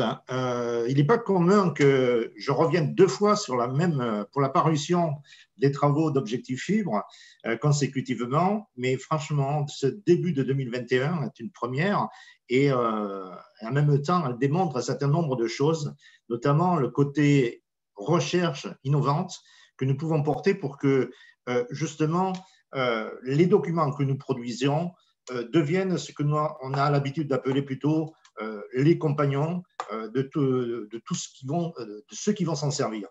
Et donc là, je vais vous parler un petit peu de ce nouveau compagnon du technicien que va être le guide, mais interactif, qui est une première étape à d'autres types d'outils que nous préparons pour l'avenir. Mais déjà, c'est une première étape, c'est-à-dire de pouvoir disposer des informations de tout un guide, non dans la poche, parce que les guides sont un peu grands quelque part, et puis avoir à feuilleter 150 pages, c'est parfois un peu complexe, mais directement avec sa tablette ou du moins son smartphone au quotidien. Alors, avant de commencer cette introduction, je voulais faire cette introduction parce que justement, pour vous montrer cet outil-là, je me suis toujours dit, en même temps, par rapport aux autres fois, je passe à la fin, parce que justement, je voulais adapter la présentation au débat précédent. Et de tous les débats de la table ronde, j'ai relevé un certain nombre de choses et donc je vais me promener sur ce nouvel outil en fonction de ce qui a été dit dans la table ronde tout à l'heure, un peu comme si j'étais sur le terrain et que je recherchais des questions à certains questionnements que je rencontrerai en travaillant. Alors déjà, où c'est que vous allez le trouver? Eh bien, je vous invite à aller directement sur le site à partir dans une demi-heure. Eh bien, si vous voulez continuer un petit peu la visite virtuelle, eh bien, je vous invite à aller sur le site d'Objectif Fibre. Et puis, en haut, comme vous le voyez sur le bandeau, il y a accéder au guide pratique. Allez sur les guides pratiques, ça vous permet de quoi faire? De télécharger les guides, ceux qu'habituellement on publie, mais aussi de cliquer directement sur comment dirais-je, le guide dont nous parlons là aujourd'hui, et d'atterrir directement sur, donc, voilà, je clique dessus, et vous allez voir apparaître donc ceci. Voilà. Vous allez arriver sur quelque chose, une forme de table de matière, mais numérique, qui va vous permettre de répondre à des questions en fonction des conditions de travail dans lesquelles vous êtes ou des situations un peu là-dessus. C'est-à-dire, je suis le technicien, donc client, raccordement client, et donc je vais me retrouver soit sur un branchement à partir d'un point de branchement qui se retrouve être dans un immeuble, vous voyez le cas numéro 1, ou alors sur un branchement qui se trouve sur un poteau, pourquoi pas le cas numéro 3, ou sur un point de branchement sur une façade. À partir de là, vous allez retrouver toutes les informations propres à cet espace, propres à cette situation-là, ce qui vous permettra d'avoir aussitôt donc l'information. À côté de cela, évidemment, j'ai bien entendu tout à l'heure que ce qui était important, c'est de pouvoir anticiper son intervention, avoir les informations nécessaires. Mais c'est aussi se préparer. Se préparer aussi, c'est qu'est-ce que je vais faire dans le local du client, enfin, le logement ou le local professionnel, mais qu'est-ce que je devrais faire au moment de la réception, qu'est-ce que je dois à la fin de mon intervention, qu'est-ce que je vais faire peut-être aussi au niveau du point de mutualisation et tout ça. Après, toutes ces informations-là, vous allez les retrouver ici en haut, sur le bandeau de haut, directement. En même temps, la petite piqûre de rappel, le petit, entre guillemets, pense-bête qu'on peut avoir toujours ce soir, c'est par exemple, bien faire dès le début. Mais qu'est-ce que j'entends par là? Alors, vous allez me dire, c'est très bête, c'est la question bateau qu'on peut trouver, mais qu'est-ce qu'on peut retrouver dessus? Eh bien, c'est les cas de figure qu'on va retrouver le plus souvent. C'est-à-dire que, évidemment, je vais travailler à partir d'une façade.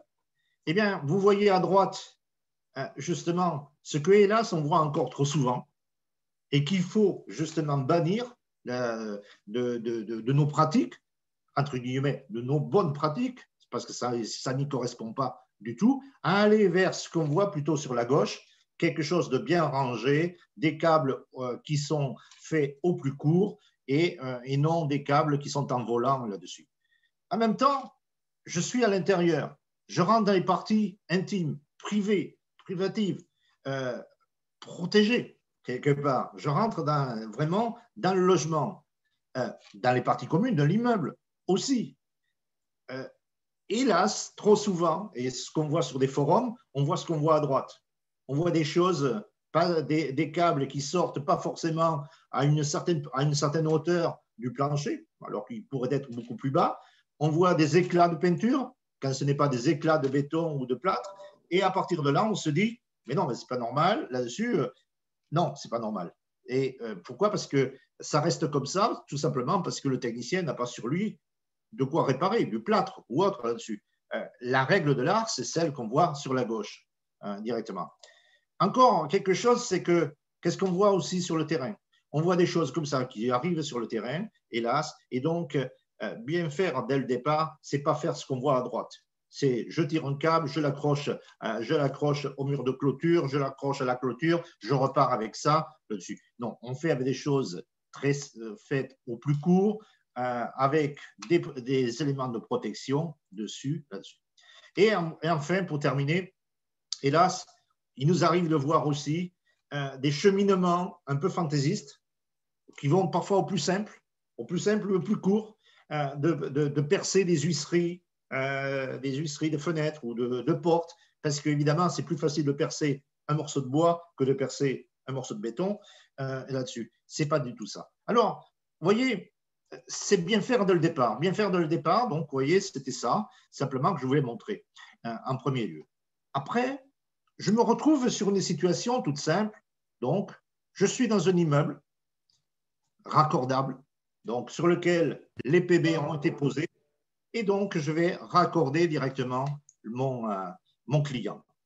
Le savoir-faire, le savoir-être, tout ça, évidemment, on en a déjà parlé, donc je vais passer dessus, mais il est important de rappeler. Vous verrez que dans ce guide, on rappelle toujours les fondamentaux.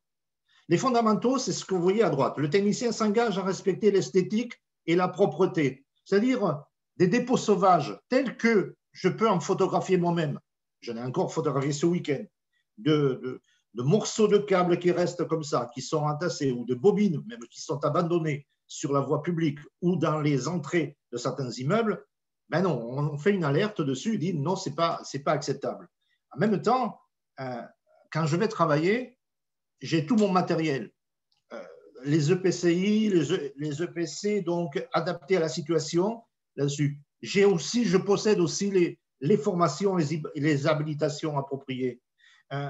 Toutes ces choses-là, ça va vous être rappelé là-dessus. Je suis dans un immeuble ou dans une zone où c'est du quadrifibre qu'on installe, eh bien, j'installe du quadrifibre. J'installe un raccordement client quadrifibre. Pourquoi je dis ça? Parce que moi-même, voilà, Didier Caz, je me retrouve dans un immeuble, mon immeuble, dans lequel, qui est donc en zone très dense, où c'est un déploiement en zone avec du quadrifibre, logiquement, et pourtant, un raccordement sur 2 se fait en monofibre.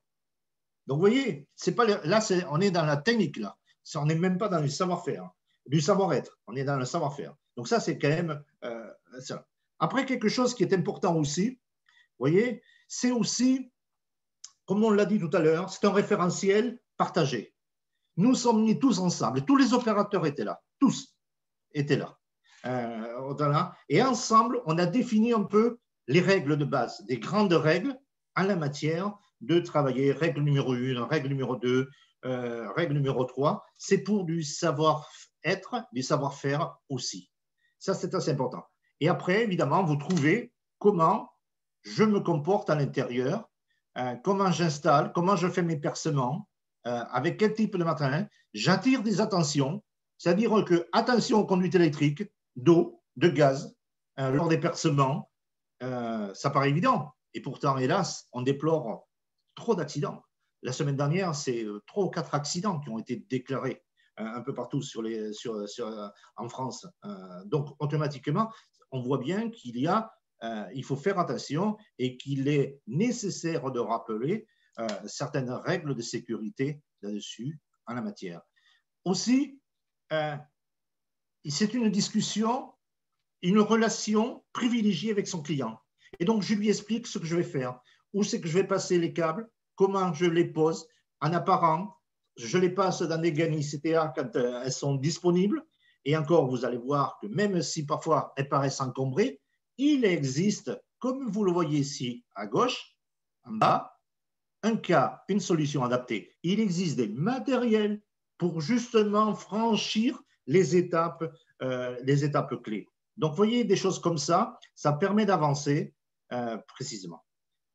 Les prérequis à la construction du raccordement final, ça ont été adaptés à chacune des situations que vous rencontrez. Donc, je les passe et je vais directement sur un cas, une solution. C'est-à-dire que je me trouve dans une situation particulière. Oui, tout à l'heure, j'ai entendu parler de la checklist matérielle.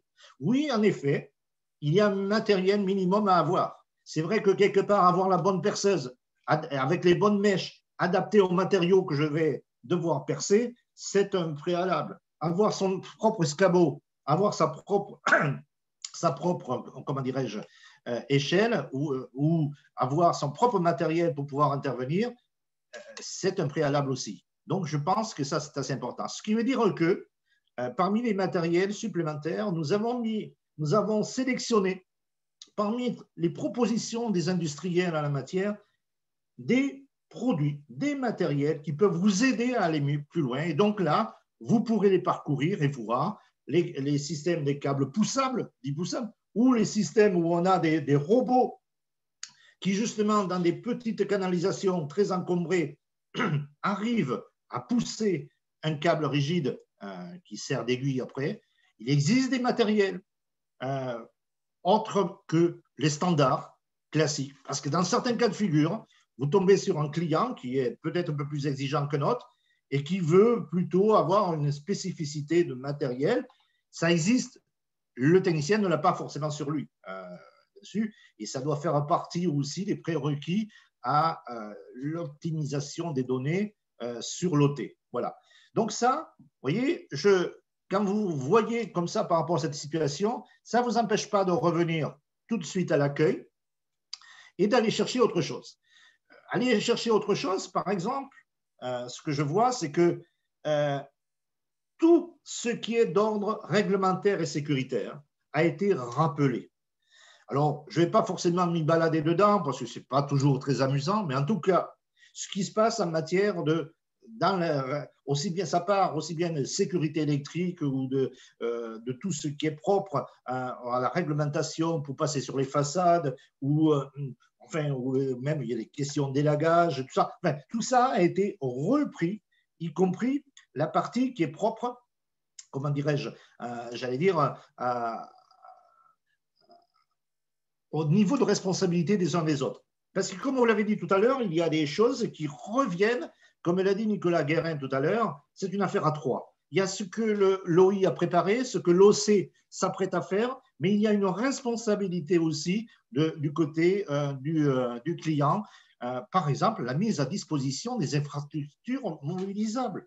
Donc, la mise à disposition des infrastructures d'accueil de la fibre, c'est au client de les fournir. Donc, si les tuyas ou si l'arbre a détruit le morceau de canalisation entre la partie publique et la partie privée, ce n'est pas à l'OC de venir avec sa pelleteuse refaire une canalisation. Donc, vous voyez, des choses comme ça, tout ça a été repris pour mettre à l'aise le technicien en la matière, parce que s'il est en confrontation ou s'il discute paisiblement avec son client, il va pouvoir lui dire et lui donner la référence réglementaire en fonction du cas qu'il va rencontrer. Autre chose que je voulais simplement vous montrer aussi, quelque part, si je vais par exemple sur le cas numéro 3, tiens, voilà, je vais aller sur le cas numéro 3, et je vais aller sur les prérequis. Il y a une chose qui a été dite tout à l'heure, et c'est pour ça que je voulais vous le montrer. Vous voyez, les prérequis client. Alors, on va y aller. Ah, très bien. Voilà. Tout à l'heure, ça a été dit par plusieurs intervenants. La qualité de l'OT, de l'ordre de travail. Moi, j'ai trop souvent vu des OT aussi qui, pour les informations, tenaient sur un post-it parfois. Alors qu'à côté de cela, pour anticiper son chantier, savoir dans quelles conditions va se passer le chantier, il a besoin d'un OT cible tel qu'il est présenté là-dessus. Et il est complet, il est très complet. Donc, il faut un système d'information qui permette de ramener toutes ces informations au technicien qui va intervenir. Mais il n'y aura plus de surprise de la sorte. Est-ce qu'il faut une nacelle? Est-ce que la nacelle peut s'approcher du pignon de la chose? S'il ne peut pas s'approcher du pignon, peut-être je vais utiliser d'autres types de matériel adaptés, proposés par les industriels pour éviter de prendre l'échelle 3 brins et de monter. Voilà. En fait, ces choses-là, ça doit y figurer dessus. Donc ça, c'est assez important au niveau des prérequis. Autre chose que je vais montrer, quelque chose, c'est le point de mutualisation. Le point de mutualisation, qu'est-ce qu'on en parle, le point de mutualisation? Et oui, il donne lieu à des débats, il donne lieu à beaucoup de choses. On explique par rapport à ça, mais il y a une charte. Vous voyez cette charte-là, quelques règles de bonne conduite lors d'une intervention au point de mutualisation. Puisque dans tous les cas de figure, il faudra aller au point de mutualisation. Donc, disposer du matériel adapté pour ouvrir le PM, vérifier que l'étiquette de l'armoire correspond à son OT. Ça paraît basique, ça paraît puéril, mais je veux dire, c'est les choses essentielles sur lesquelles je pense il ne faut pas hésiter de passer. Autre chose aussi, c'est le prérequis à la réception. Que doit le technicien à son donneur d'ordre en la matière et vis-à-vis de son client aussi? Ça me paraît super important de dire qu'il y a un certain nombre de mesures qui doivent être faites, qui doivent être consignées, qui doivent être ramenées. Donc, au niveau du PM, il y a du contrôle à faire. Et donc, quel type de contrôle j'attends à cet endroit-là? Au niveau donc des PM, donc voilà, je vais les montrer, la pose du cordon, tout ce truc-là. Mais au niveau de logement, il y a un certain nombre de mesures à faire, il y a un certain nombre de choses, d'actions à faire aussi. Donc, vous voyez, c'est quelque chose de ce type-là. Comme vous le voyez très vite, je vais vous montrer Autre chose en plus, puisque mon temps de parole va aller vers la fin, et après je pourrai éventuellement répondre à certaines questions qui peuvent être posées aussi. Donc, amusez-vous à vous balader sur ce genre d'outils. Ça permet d'avoir une lecture beaucoup plus simple d'un document qui fait 150 pages au départ, dans lequel, bon, on n'a pas, sur le terrain, on n'aura pas le temps de chercher. Il y a quelque chose que je voulais vous montrer, c'est que consultez le guide. Consulter le guide, c'est voilà, ce que vous allez mettre maintenant sur votre liseuse. Sur votre liseuse, vous allez mettre ça, et vous allez pouvoir prendre le temps, une lecture plutôt passive, puisque vous avez le temps de prendre, de vous adonner à la lecture, et vous allez pouvoir le parcourir d'une manière très ludique, et vous allez pouvoir regarder ce qui vous intéresse et aller directement donc au sujet qui vous intéresse. Vous pourrez aussi poser évidemment la question quelles sont les informations sur le PBO? Quelles sont les informations sur la PTO? Donc, vous taperez ça dans la recherche et vous irez et on vous proposera tout ce qui est dit sur le sujet. Mais là, quelque part, ce qui me paraît être sympa, par exemple, je voulais vous montrer quoi là. Allez, qu'est-ce qui se passe? Ah, ça, c'est pour les mesures au niveau du PM. Mais je vous chercher quelque chose, un branchement souterrain. Oui, ben voilà, je suis là-dessus. Allez. Hop, je clique directement, branchement dans une chambre PBO, et aussitôt, vous tombez sur le domaine qui va vous permettre donc de lire avec votre liseuse tout gentiment le sujet et de regarder ça donc dans le détail. Voilà un petit peu donc ce que je voulais vous montrer, disons en avant-première, que vous pourrez maintenant travailler régulièrement sur ce sujet-là. La checklist matérielle, tout ça, on les retrouve. On retrouve chaque fois ce que vous avez besoin. La constitution de l'OT idéal, la constitution, comment le référentiel en la matière. Comme tout à l'heure, les intervenants ont pu le dire, nous étions tous autour de la table. Les représentants des petites et des grandes entreprises étaient là. Ça partait du CERS en passant par la FFIE, en passant par le FEDELEC, en passant par… Enfin, beaucoup de syndicats étaient là et nous avaient mis à disposition des personnes qui se sont exprimées. Les opérateurs, ils étaient aussi bien privés que publics, ils étaient là, ils étaient sur place. Et tous ensemble, nous n'avons pas fait un livre blanc, nous avons fait un guide pratique qui, dès aujourd'hui, sert de référence pour beaucoup de structures. Je pense aussi bien au Consuel qu'à Cercal, qu'à tous ceux qui distribuent des labels en la matière de bienfait.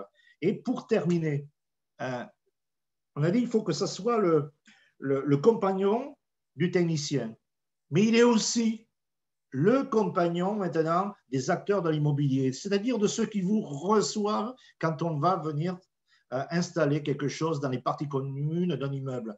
Étaient présents aussi donc les acteurs de l'immobilier. Ils ont aussi ce lien. Ils sauront, vous trouverez en face de vous des gens qui vous diront « Ah non, non, mais moi j'ai regardé sur le guide, ça ne correspond pas à ce que vous êtes en train de me faire là. » Donc attention, c'est-à-dire que deux personnes averties, vaut mieux qu'une. Donc automatiquement, je dirais qu'aujourd'hui, on ne raconte pas forcément trop de blagues, même à certains clients que nous rencontrons au quotidien. Ils savent s'informer. Et alors, franchement, je préfère qu'ils s'informent en ayant accès à nos guides, donc à vos outils, plutôt qu'ils s'informent par le biais des forums où ils s'y racontent parfois tout et n'importe quoi et beaucoup de bêtises y sont écrites. Donc, automatiquement, je préfère avoir donné accès au plus grand nombre à ces informations-là pour que les raccordements se passent du mieux que possible et que chacun sache quels sont ses devoirs en la matière. Voilà ce que je voulais simplement dire. J'ai tenu mes 20 minutes, mon challenge est fait et donc je peux, s'il y a des questions, je pourrais y répondre. Merci beaucoup Didier pour cette présentation très complète et très interactive elle-même, donc voilà, qui a repris un certain nombre d'interrogations qui avaient été soulevées dans la première partie de notre réunion de ce jour. Alors, on est un tout petit peu en décalage sur le timing, donc il y a quelques questions. Je propose qu'on les a bien notées. On pourra les regarder ensemble peut-être après la réunion de ce jour. Et du coup, bon, simplement rappeler effectivement, comme tu le disais, Didier, que le guide est accessible directement sur la page d'accueil via l'onglet guide pratique tout en haut à droite de la page d'accueil. Vous pouvez le cliquer pour y accéder directement. Donc n'hésitez pas à l'utiliser autant que vous le souhaitez. Donc merci encore Didier pour ta présentation, pour ton engagement et la coordination des travaux à la fois sur la version print et sur cette version interactive très novatrice. Merci beaucoup. Je vais donner la parole à Zakaria Layan, qui est donc directeur du programme France Très Haut Débit et du programme France Mobile à l'Agence nationale pour la cohésion des territoires pour la conclusion de cet événement. Donc, je vous laisse la parole, Monsieur Layan. Merci.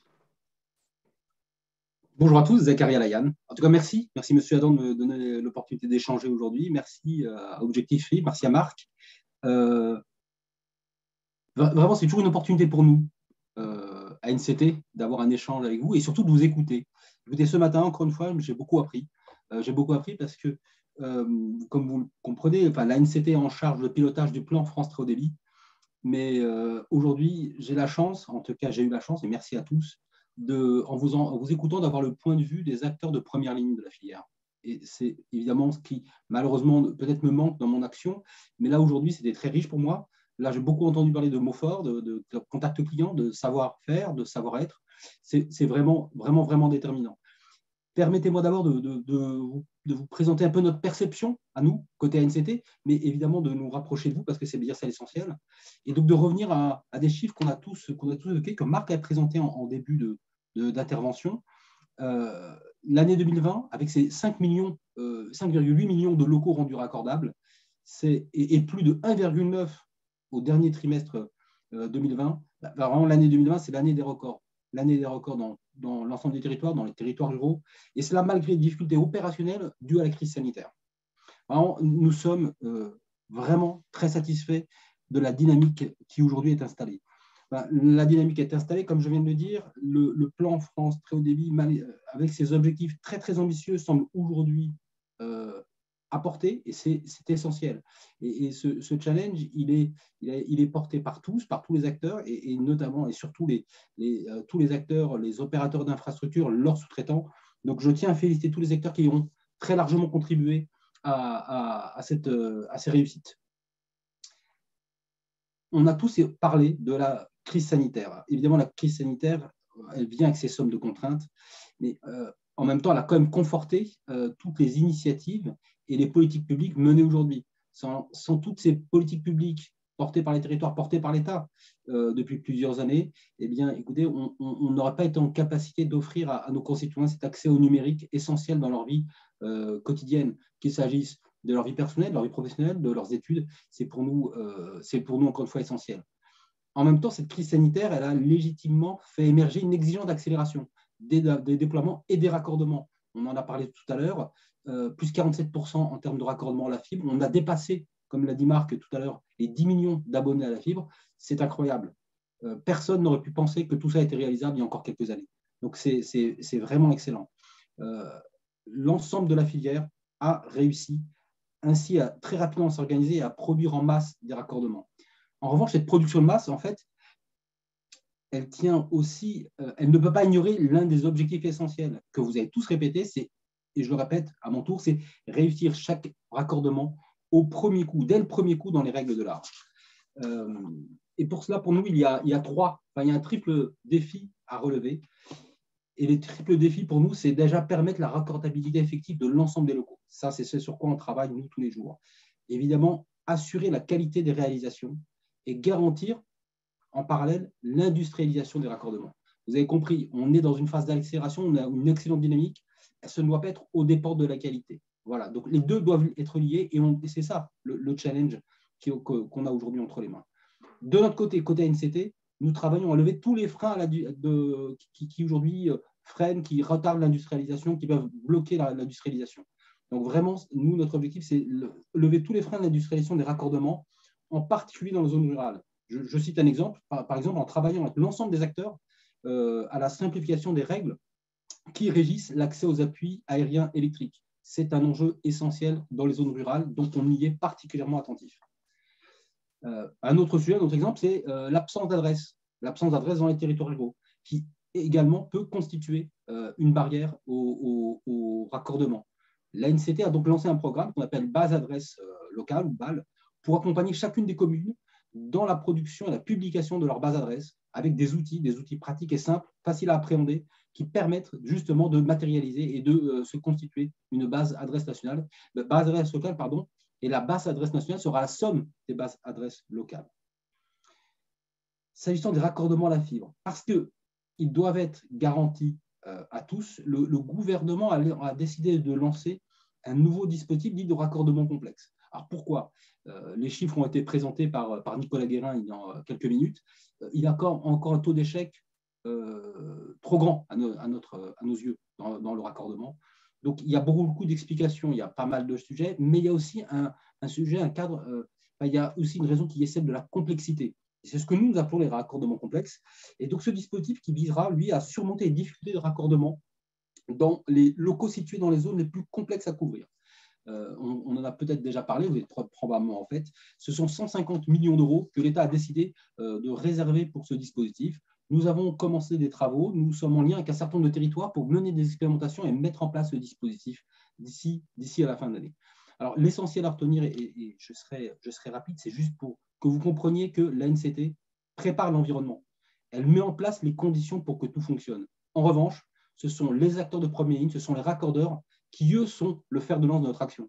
Et c'est leur intervention qui matérialise tous nos projets. Et c'est dans ce cadre, aujourd'hui, donc je m'appuie sur ce guide, et en tout cas, merci pour la présentation, également celle présentée par M. Cazès à l'instant, qui était très claire et très interactive, donc ce guide devient déterminant pour nous, en tout cas de notre point de vue, tant dans la phase de formation que dans la phase d'intervention. C'est vraiment quelque chose qui est, moi, me semble ultra concret. En tout cas, une fois, merci, parce que c'est bien ça l'essentiel. Et vraiment, ce guide, il me semble qu'il offre un cadre, mais en même temps un référentiel qui présente une vision homogène des règles de l'art technique du raccordement.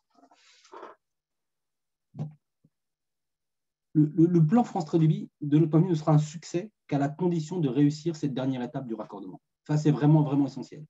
Encore une fois, je reviens sur les chiffres qui sont exceptionnels sur l'année 2020, donc 5,8 millions de locaux rendus raccordables et aujourd'hui, un total de 24 millions de locaux qui sont aujourd'hui raccordables. Encore bravo. Mais en fait, ce n'est pas cela, la réussite. La réussite, c'est la réussite de la dernière étape qui est celle du raccordement. Le raccordement de l'utilisateur final, en fait, c'est à la fois l'aboutissement de tous les efforts qui ont été engagés précédemment et depuis de nombreuses années. C'est aussi le dernier maillon de la chaîne de déploiement, mais également la seule étape visible du grand public. Là, c'est pour nous, c'est ça qui cristallise un peu tout ce qu'on a pu faire précédemment. Je vous donne un chiffre. Ce sont 3,5 milliards d'euros qu'a mis l'État sur la table. Eh bien, c'est cette dernière étape qui est là visible du grand public. Donc, vous comprenez à quel point cette dernière étape est essentielle dans la tenue de la promesse politique. Donc, en conclusion, il me semble que ce guide, cette guide interactive que vous mettez en ligne aujourd'hui, il est central, il est essentiel. Et donc, je vous félicite tous et je vous remercie. Enfin, je vous remercie. Je suis encore une fois à votre disposition et je serais même ravi à l'occasion, je vous en fais la proposition, Marc, peut-être mais je serais même ravi même de cultiver tous mes collaborateurs à ce guide, donc peut-être de leur organiser à eux une formation aussi pour s'imprégner de ce guide interactif. Encore une fois, merci et bravo à tous. Merci beaucoup, Zakaria, pour ces mots, pour cette conclusion et pour ces mots d'encouragement. Évidemment, vous le savez, la plateforme Objectif Fibre est à votre disposition pour continuer à travailler pour le bien commun.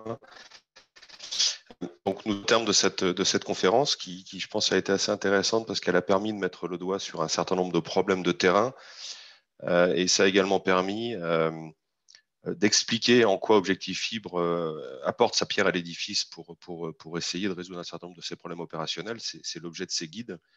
Je voudrais rappeler deux choses sur ces guides. D'abord, comme l'a dit Didier, ils sont téléchargeables et ils sont libres de droit sur le site d'Objectif Fibre, sur le site de la plateforme.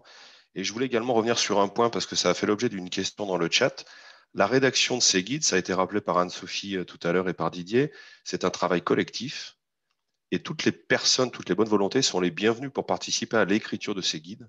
Donc, n'hésitez pas à nous solliciter si vous voulez faire partie des groupes de travail pilotés par Didier pour pour permettre d'être encore plus large dans la collecte des informations et des règles de l'art. Pour terminer, je voudrais vous remercier d'abord les quelques 300 personnes qui ont participé ce matin à cette conférence. Je pense qu'on a été encore plus nombreux qu'à celle du 8 décembre dernier, donc ça prouve l'intérêt de ce sujet sur le raccordement des abonnés. Donc, merci à tous d'avoir consacré 1h30 de votre temps à cette conférence. Je voudrais également remercier encore une fois très chaleureusement dans la plateforme tous les intervenants aux différents temps de parole, hein. Jérémy Bonan pour l'ARCEP, Zacharia pour la NCT, Nicolas Guérin, Laurence Weizenbacher, Monsieur Zrig et Monsieur Vial pour la table ronde animée de main de maître par Anne-Sophie. Merci encore, c'était, je pense, très intéressant. Voilà, et pour conclure, Objectif FIP va continuer de travailler. Nous sommes déjà à l'œuvre pour travailler sur un nouveau guide pratique en 2021. Je vous donne rendez-vous à la fin de cette année pour aborder de nouvelles problématiques techniques. Voilà, je vous remercie à tous et je vous souhaite une bonne journée et donc rendez-vous d'ici quelques mois pour le guide 2021. Merci.